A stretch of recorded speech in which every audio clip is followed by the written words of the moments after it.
और हमारे साथ है जनाब PTI की रहनुमा आइन से बात करते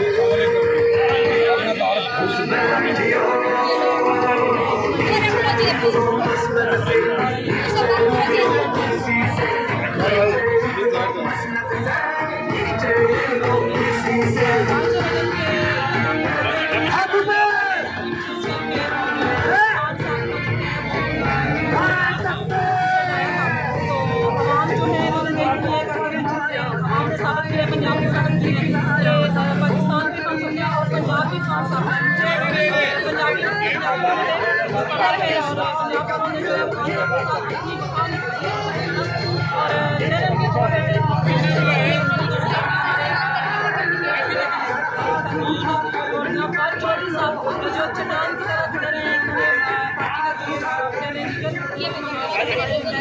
पार्टी की तर्जमानी भी बहुत बखूबी की है